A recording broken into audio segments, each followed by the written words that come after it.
Olá, meus irmãos, que a paz do Mestre Jesus esteja em nossos corações. Vamos continuar o estudo do Livro dos Médiuns, a partir do capítulo 2, Manifestações Físicas, item 63. Vamos lá?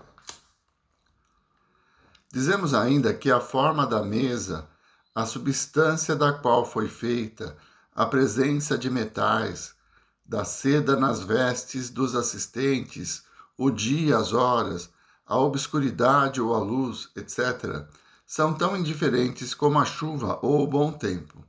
Só o volume da mesa tem alguma importância, mas somente no caso de que a força medianímica seja insuficiente para vencer a resistência. Em caso contrário, uma única pessoa, uma criança mesmo, pode fazer erguer uma mesa de 100 quilos, enquanto que em condições menos favoráveis, 12 pessoas não fariam mover a menor mesinha. Estando as coisas nesse estado, quando o efeito começa a se manifestar, ouve-se geralmente um pequeno estalido na mesa.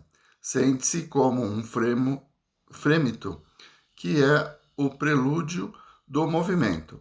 Parece fazer esforços para desprender-se. Depois o movimento de rotação se pronuncia. Se acelera ao ponto de adquirir uma rapidez tal que os assistentes experimentam sérias dificuldades para segui-la. Uma vez estabelecido o movimento, pode-se mesmo afastar-se da mesa, que continua a se mover, em diversos sentidos, sem contato. Em outras circunstâncias, a mesa se levanta e se endireita, tanto sobre um só pé quanto sobre outro. Depois, retoma docemente sua posição natural. Outras vezes, ela se balança imitando o movimento transversal ou longitudinal de um barco. De outras vezes, enfim, mas para isso é preciso uma força medianímica considerável, se destaca inteiramente do solo e se mantém em equilíbrio no espaço, sem ponto de apoio, erguendo-se mesmo, por vezes, até o teto, de modo que se possa passar-lhe por debaixo.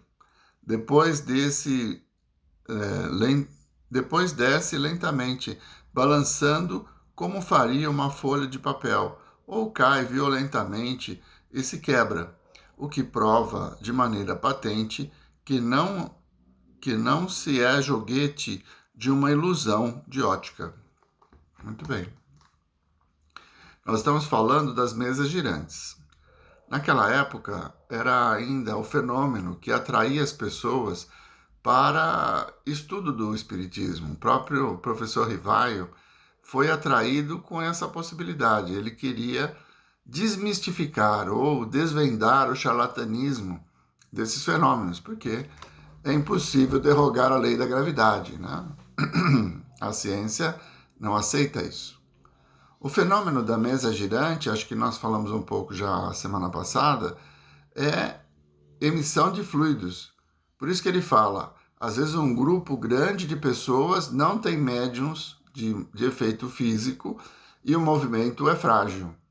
Às vezes uma criança, que é um médium de efeito físico, consegue levantar uma mesa de 100 quilos, como ele disse.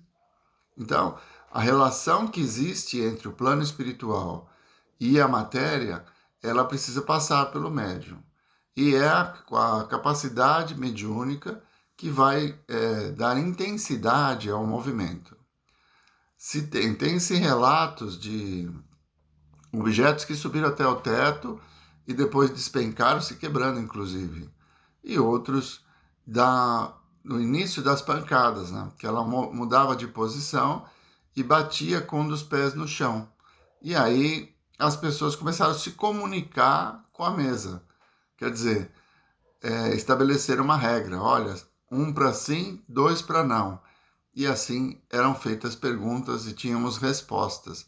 Por isso Kardec identifica que não era só um fenômeno físico, mas um fenômeno inteligente. E para uma causa inteligente, para um efeito inteligente, é preciso uma causa inteligente. Então, é dessa forma que o professor Rivaio ele começa a estudar toda a manifestação para que mais tarde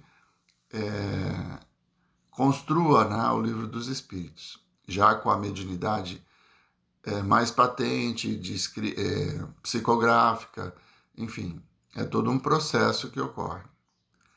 64. Um outro fenômeno que se produz muito frequentemente, segundo a natureza do médium, é o dos golpes dados na própria textura da madeira, sem nenhum movimento da mesa. Esses golpes, algumas vezes muito fracos, outras vezes bastante fortes, se fazem ouvir igualmente nos outros móveis do apartamento, contra as portas, as paredes e o teto. Voltaremos ao assunto num instante. Quando ocorrem na mesa, produzem nesta uma vibração muito apreciável pelos dedos e, sobretudo, muito clara quando se lhe aplica o ouvido. Então, além do movimento, os estalidos, né? Que também acontecem. E até em algumas circunstâncias acontece nos dias de hoje, né? De você às vezes estar num ambiente e começa a instalar o guarda-roupa, o forro, no meu caso, da minha casa aqui, o forro é de madeira. Isso também é efeito de um médium que tem a possibilidade do efeito físico e que permite aos espíritos em volta se manifestarem. E eles fazem isso às vezes para nos assustar, por brincadeira, né? Então, acontece. No caso da mesa girante, era mais significativo, porque as pessoas estavam com as mãos postas sobre a mesa. E aí o estalido é sentido, a vibração da madeira é sentido pelas mãos, o que atesta a sua veracidade, né? Não é algo que foi, estalou lá atrás, alguém fez bater ali para enganar, não. As pessoas percebiam na mesa o que estava acontecendo. Bom, capítulo 3. Manifestações inteligentes. Me adiantei um pouco agora. Eu falei sobre isso na questão anterior, né? 65. No que acabamos de ver, nada seguramente revela a intervenção de uma força oculta, e esses efeitos poderiam perfeitamente se explicar pela ação de uma corrente magnética ou elétrica, ou a de um fluido qualquer. Tal foi, com efeito, a primeira solução dada a esse fenômeno, e que podia, com razão, passar por muita lógica. Haveria, sem dúvida, prevalecido se outros fatos não tivessem vindo demonstrar-lhe a insuficiência. Esses fatos são as provas de inteligência que deram. Ora, como todo efeito inteligente deve ter uma causa inteligente, resta evidente que, lhe admitindo mesmo que a eletricidade ou o outro fluido tenha nele um papel, a ele se mistura uma outra causa. Qual seria? Qual seria essa inteligência? Foi o que a continuação das observações fez conhecer. Então, como eu disse, eu me adiantei um pouco, né? O professor Rivaia percebeu que não era só um movimento físico, que fazia-se perguntas e obtinha-se respostas. E alguém que dá uma resposta é um ser inteligente. Qual é a causa disso, né? 66. Para que a manifestação seja inteligente, não é necessário que seja eloquente, espirituosa ou sábia.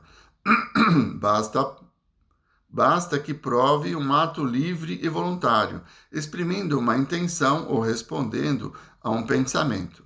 Seguramente, quando se vê um catavento agindo pelo vento, se está bem certo de que ele não obedece senão a um impulso mecânico. Mas se reconhece nos movimentos do catavento sinais intencionais. Se ele vira à direita ou à esquerda, rápido ou com lentidão, ao comando, seria forçoso admitir não que o catavento é inteligente, mas que obedece a uma inteligência. Foi ao que se chegou pela mesa. ele usa um exemplo interessante, né? Você coloca um catavento fixo num lugar e o vento vai fazer com que ele gire, né? Normal. É um efeito mecânico. O vento entra pelas pás e faz ele girar. Mas, se por algum motivo ele, apesar da direção do vento, se movimenta para um lado ou para o outro, sem intervenção de ninguém, seria um efeito inteligente, porque ele está com vontade própria. É essa característica que o Kardec coloca aqui.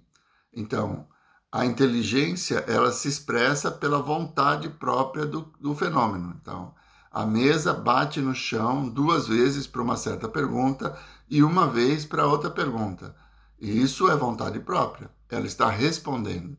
Então, ele caracteriza como movimento inteligente essa capacidade de demonstrar a sua própria vontade. 67. Vimos a mesa se mover, se erguer, dar pancadas, sob a influência de um ou de vários médios. O primeiro efeito inteligente que foi notado foi o de ver esses movimentos obedecerem a um comando. Assim, sem mudar de lugar, a mesa se levantava alternativamente sobre o pé designado. Depois, caindo, dava um número determinado de golpes, respondendo a uma questão. De outras vezes, a mesa, sem o contato de ninguém, passeava sozinha pelo quarto, indo à direita ou à esquerda, para frente ou para trás, executando diversos movimentos conforme a ordem dos assistentes.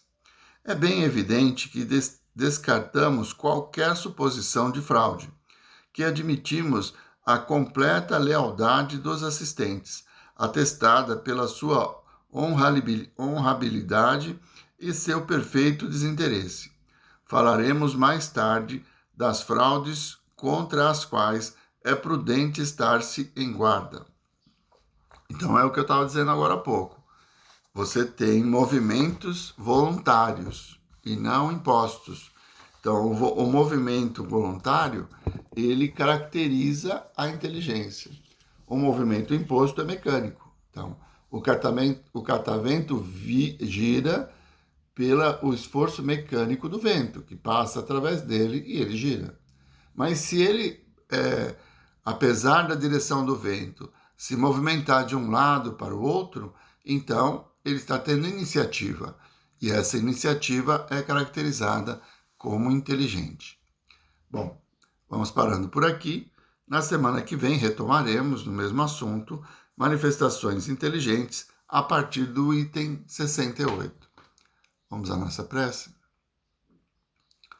Mestre Jesus, nós vos agradecemos, Senhor, por mais esses momentos em que pudemos ter convosco. Aos poucos vamos compreendendo as dificuldades que houveram para a comprovação do plano espiritual, da influência dos espíritos e tantas verdades que hoje cultivamos com serenidade, na certeza de que fazem parte da natureza. Que as explicações recebidas possam mostrar a dificuldade das pessoas, mas também a sua perseverança e a dedicação para que hoje nós pudéssemos estar nesse patamar evolutivo. Muito obrigado, Senhor. Muito obrigado, meus irmãos. Uma boa semana a todos.